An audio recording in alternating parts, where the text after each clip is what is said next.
This week's interview is with South Florida musicians Mary Karlzen and Mark Scandariato, who have just released Mary's debut CD titled Mary Karlzen. Many of the local scene followers may already know Mary as the former vocalist-bassist for Vesper Sparrow and Mark as former vocalist-guitarist for Beat the Press. Since Mary was with Vesper Sparrow for a long time, a popular question is, why leave the Sparrows?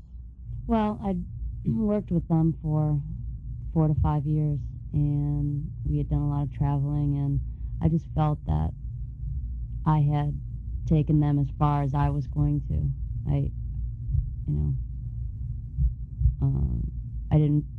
I wanted to explore different kinds of music, and I think they needed to go in a different direction, and so... It worked out good for everybody, actually. Yeah. After leaving their old bands, Mary and Mark teamed up together and began working on new material and performing around town acoustically, which sparked interest from Richard Ulloa of Yesterday and Today Records. Mary and Mark talk about how Richard discovered their music. Richard had done a project with the Mavericks, another local band, and he put out a CD with them, and they went on to be signed with MCA. And then when that was over, he wasn't really planning on doing another project, but we had been playing some acoustic shows around town, Mark and I, with the violin player, and he came to a couple shows and liked the music. I think he saw you in your old band. Yeah, he saw me. He saw you do a couple songs there. Right. But and when I left that band, we started doing some demos at the house, and he asked for one, and we gave it to him, and then it just kind of eventually went on from there. When we were recording the demos, there was no intention to release anything at all. It was just we were just recording and writing, actually, and some of those songs ended up being on the disc, which is kind of interesting. On Mary Karlzen's CD, she has several noteworthy musicians, namely members of the Mavericks. Mary explains how she found additional musicians for the recording of her album. At the time, I was between bands, because when I left the Sparrows, I put together I Only Fall, and it had a different drummer and bass player. So when we went to record, that kind of fell apart, and the drummer and bass player were doing other projects. So the Mavericks offered their services, Paul Deacon, the drummer, and Bobby. Oh. Robert Reynolds. Yeah, Bobby, the bass player, had said if we needed them to just give them a call. So they actually played 6 of the rhythm tracks on the CD. And Raul, the singer for the Mavericks, came and sang on Hearts with us, and it turned out really well. Did we mention Ben? No, we should. Ben. Yeah. Ben Peeler. Yeah, Ben also came. He's also an ex-Maverick, and he helped us out when we really needed a banjo part, which turned into a banjo part the way he plays now. And he played, mandolin and banjo on Swinging on His Arm.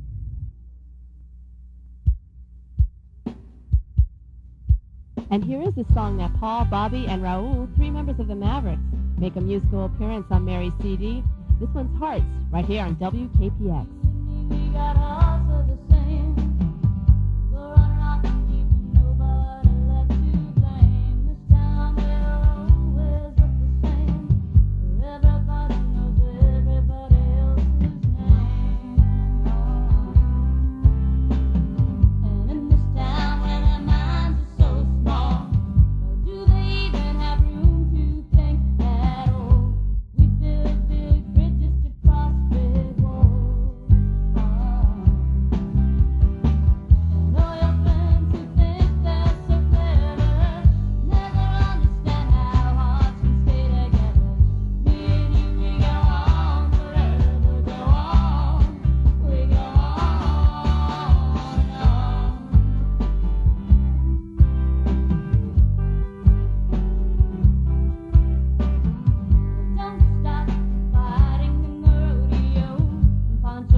Mary Karlzen on WKPX.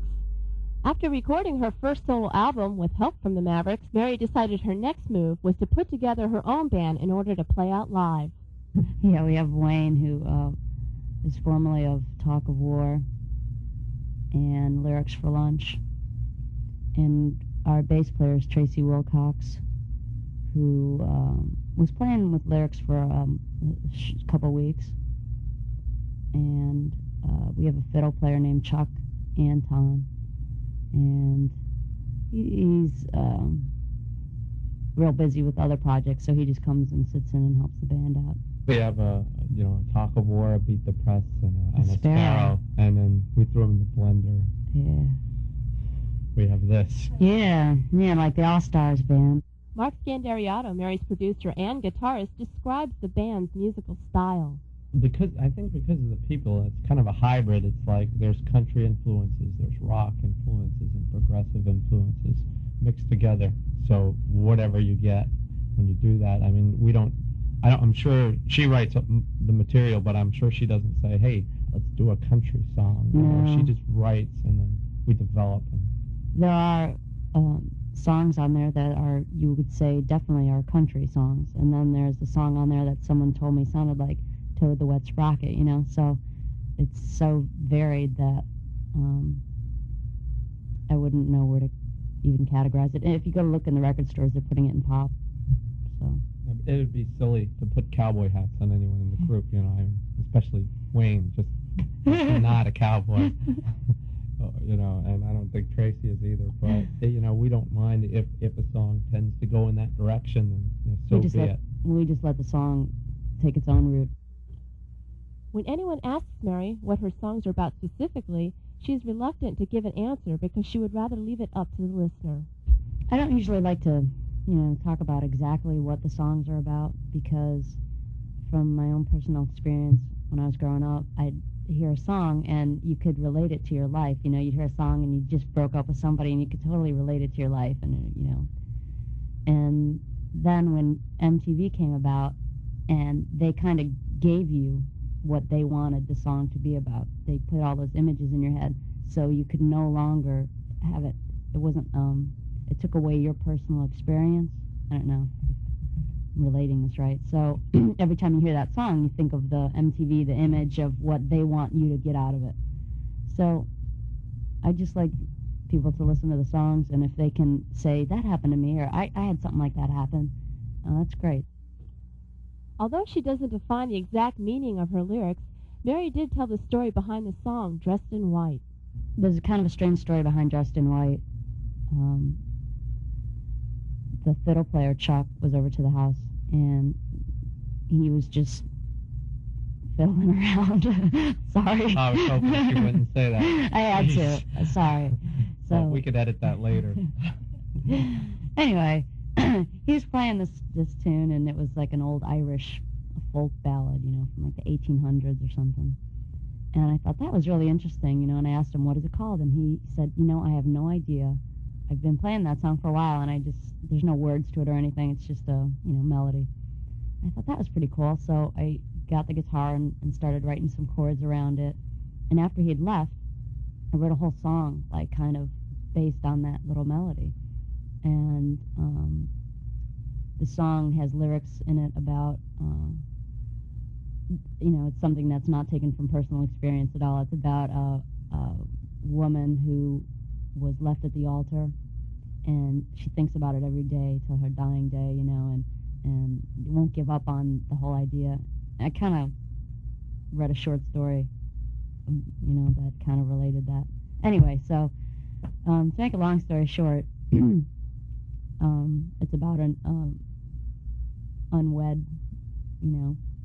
woman, and we'd been playing the song out for about, I don't know, a month, and we played at Washington Square one night, and one of Chuck's friends, came to see us, and Chuck asked him, because this guy was very familiar with Irish, folk music, and Chuck asked him, do you know the name of that song that we are using?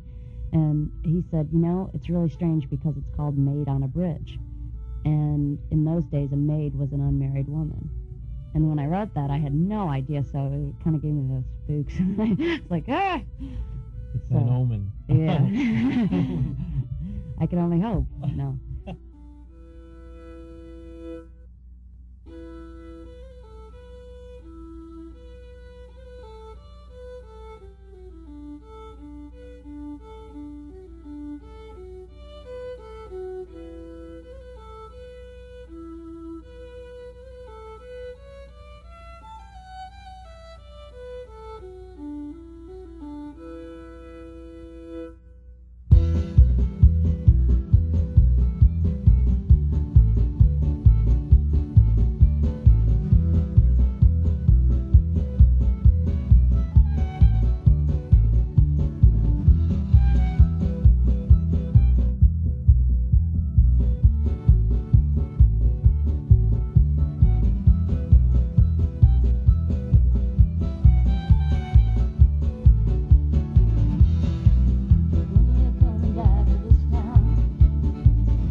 Dressed in White from Mary Karlzen, one of my personal favorites off her debut CD.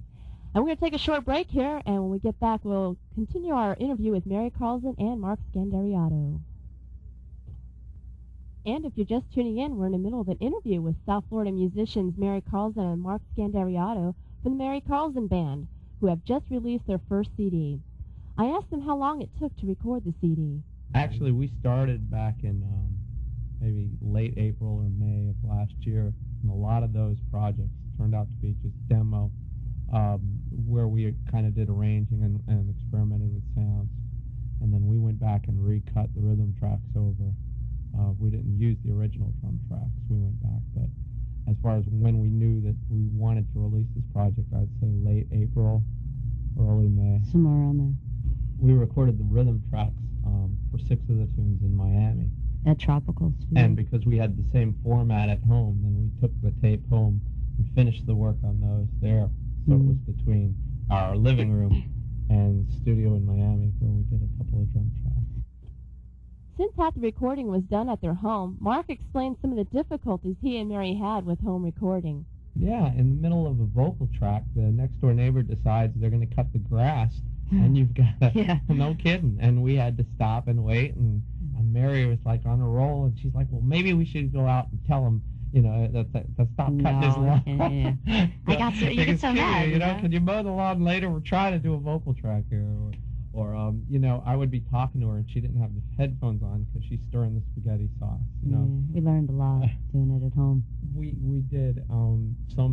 There's tracks there that are just entirely live. We did the last song on that CD was done on a 4-track, sitting in the living room, and I was at the kitchen table on the day before we sent the master out. Yeah, we had originally recorded Starry Skies, you know, on the 16-track, and when we went to mix it down, it was just too noisy. There was too much room noise because of the microphones we used. So it was day before it was supposed to go to pressing. We were sending it to, where was it? American Helix. Yeah, who manufactured the disc in Pennsylvania or something like that. Right. And so the day before, I couldn't live with that last track like that, so we just set up the DAT in the kitchen and just said, we got to get it today. This is our last day, and just went for it. Or there'd be nights if I was like struggling with a guitar part, and I just close the door, and she'd be out, you know, watching TV, and then I'd come out and say, I think I got one. What do you think of this? She'd come in, and no, and then she'd go sit and watch TV for another 20 minutes, and I'd drag her back in the room. You really have to be motivated, because when it's something you're doing at home, it's like, oh, I can do it later, I can do it later. When you book time at a studio, you go and you do your tracks, and you make sure you're getting your money's worth. But when you have it at home, you're like, you know, so you kind of have to get motivated. There was one of the songs, I don't remember which, I think it was Here We Go. The vocal and guitar in the beginning is done in our bathroom. Yeah. Okay, so listen for the bathroom effect in that one. You know, it's just it's really. It was very, you know, it's very bright in a bathroom. It was all the tiles were so. And it's this conversation. It almost seems like comical, but it's how we made this disc. I mean, we couldn't afford to spend the amount of hours we put in and then gone back and did things over. We couldn't go. It was very expensive, even with the tracks that we did at Tropical. It was still, you know. But I'm glad, you know, we weren't trying to make this disc sound like it came out of Criteria. I mean, to us, this was like, it was a labor of love. It was a home recording.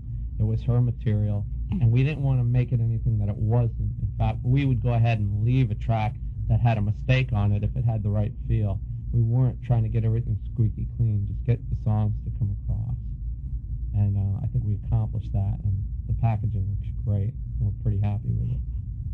If you do say so yourself. Yeah.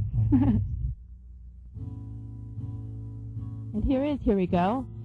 The cut they did in the bathroom. See if you can tell. I don't know, it sounded really good when I previewed it. Mary Karlzen right here on KPX.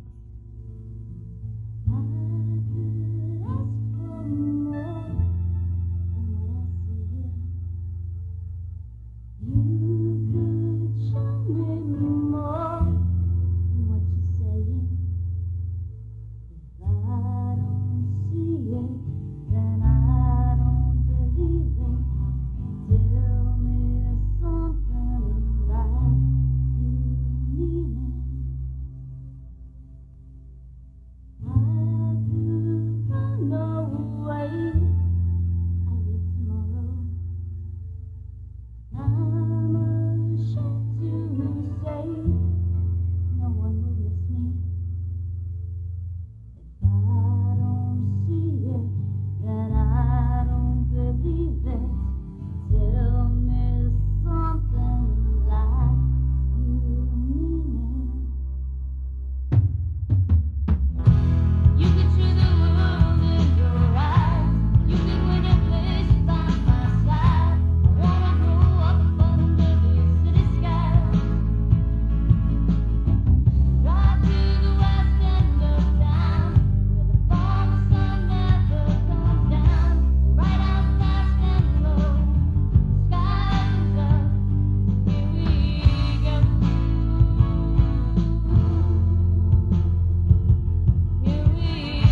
Here we go, from Mary Karlzen's first CD, titled simply Mary Karlzen. And during the interview, both Mark and Mary talked about the local scene.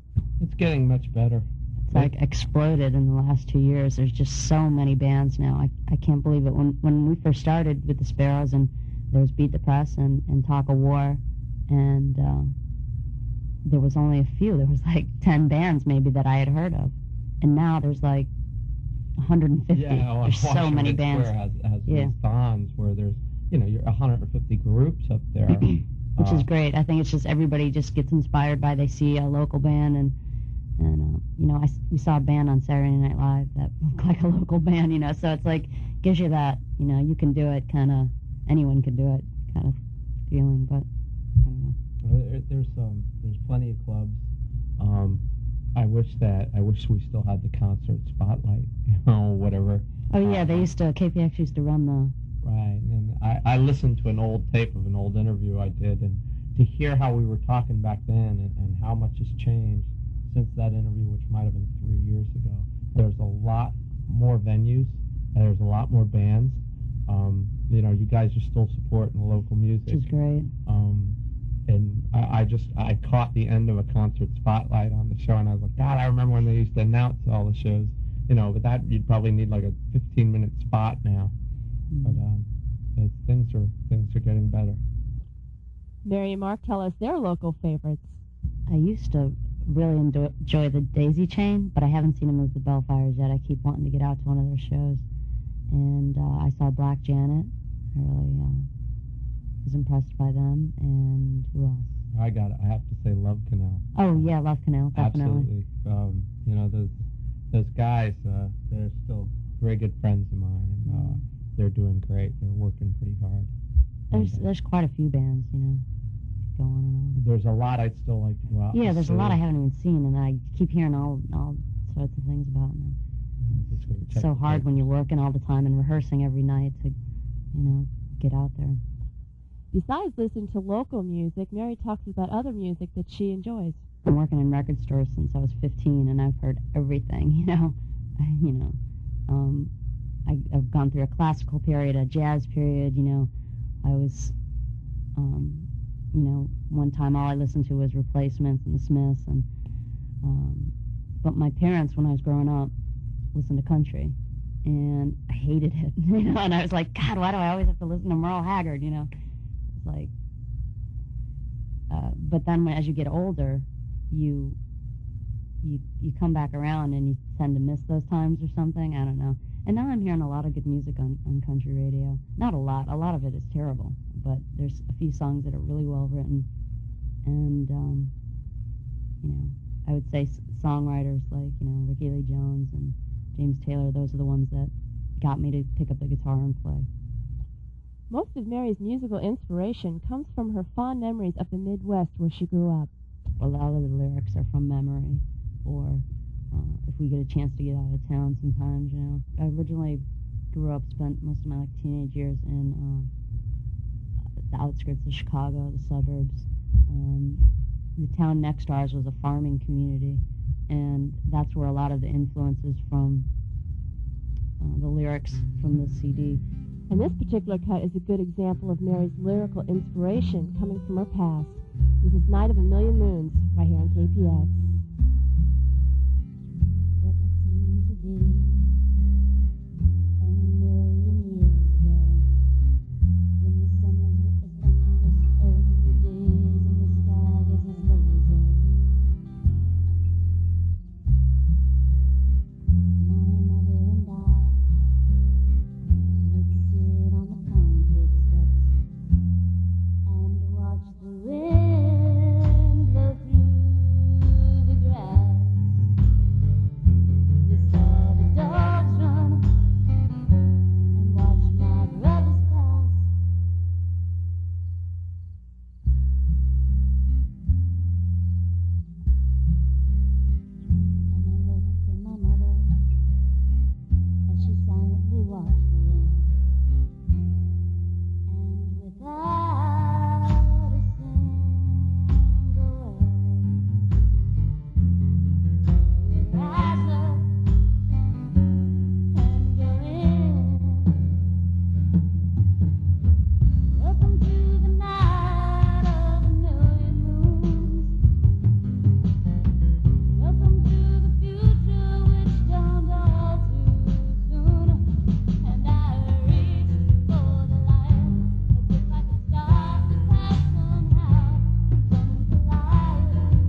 Mary Karlzen with the song Night of a Million Moons from her debut CD titled Mary Karlzen. Now that her first solo effort is being nationally released through the independent label Y&T and she's playing out with her backing band, I asked Mary what her future goals are. Well, originally when we started the project, the intent of Y&T was to put us in a spot where major labels would take notice and we would have some leveraging. You know, if you can go to a label and say, look, you know, we have the CD already and we've been selling it, they tend to give you a little better publishing deal, you know. So that was our original intent, is to get to a major label. But through the course of doing the CD and working with all these wonderful people, we had so much help, and I can't even begin to thank everyone that they just came out of the woodwork just to help. The art director, Gail Gazy, she's lives in New York. She did all the artwork. Someone I've never met who just listened to the music and just had such a feel for it. The photographer, Scott. All these people who I'd never met before, but because of the music, they listened to it and became part of the project. But through doing this, I've learned so much, and it's been like the best experience of my life. That if it doesn't get to a major, I won't even mind, because it's just what we're doing now is like makes me content, you know, just doing music and being able to write and have an outlet for it. And we wrap up this interview, and lots of luck out to Mary. And we're going to wrap up the interview with Swinging on His Arm right here on KPX. Drive the car down the dirt road and back behind the barn.